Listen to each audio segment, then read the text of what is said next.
Two of my ambitions are to make the roads of Salford a lot safer um, and a lot easier to use for the public, whether they be pedestrians, cyclists, motorists. I think we've made real changes in that. For the past 2 or 3 years, Salford roads have been identified as the best quality in Greater Manchester, and that's because of decisions we've taken to put massive investment into the quality of our highways. We've got a legal duty to make sure that we fix potholes within 48 hours. But more important than that is actually to resurface roads and keep them in generally good condition. We've been very good at that. So that's one of the main areas that I've seen most progress in. The other has been in road safety generally. The road traffic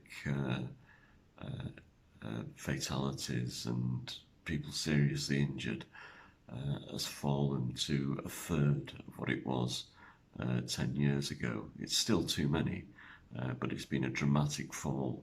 And that's partly due to the investment in traffic calming measures that we've seen around the city. Okay, we already fix potholes in Salford, and we have very clear criteria for making sure that we fix them within 24 hours, 48 hours of them being reported. We have to do that because if we didn't do that, and there was an accident, then the council would be responsible for the enormous insurance costs that could be involved in that. So not only to protect our citizens, but also to protect the council's finances, we do fix all potholes. The government have recently announced a pothole fund that we can draw upon to fund some of that work, but we will still meet our targets whether we use that money or not. What we hope to do with that money is perhaps to fix some of the potholes which cause aesthetic problems rather than safety problems. Well, clearly, in terms of the council as a whole, most of the council's money goes in supporting children, children's education, those with special needs, and the elderly and vulnerable. Those caring services take up more than half, probably about 60% of the council's budget. So that leaves little left for the other services which most people rely on a day-to-day basis.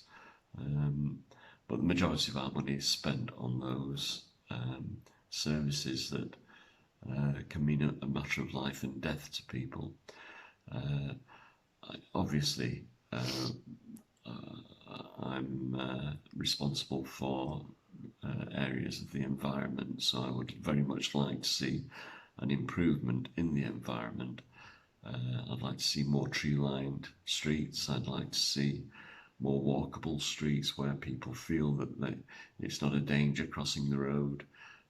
So investment in those streets, and I think that can have a knock-on effect in terms of air quality, in terms of mental health, because a greener environment is better for everybody. In terms of health generally, by encouraging people to walk and cycle more. So I do think that investment in those more walkable streets would be my number one priority. Well, it's really important that when you've got ambitions like Salford and you want to transform the environment and to create those streets that are more walkable, that are more friendly to cyclists, you don't just have the plans, but you make sure that your plans tie in with reality. So things that look good on paper may not always work out very well on the ground. So what's been a real delight is some of our councillors and officers have been down to look at schemes in London where they think of themselves as being ahead of the game. And actually, what we've found out is that our plans are probably right, that the sort of things that they're doing on the ground, and that gives us a sense of security that we're doing the right thing. But the other feedback is actually a lot of what we're doing is also in advance of what's doing out there. So I think that in the future, Salford is probably going to be the place that people will be coming to see how you deliver projects like this. Cool.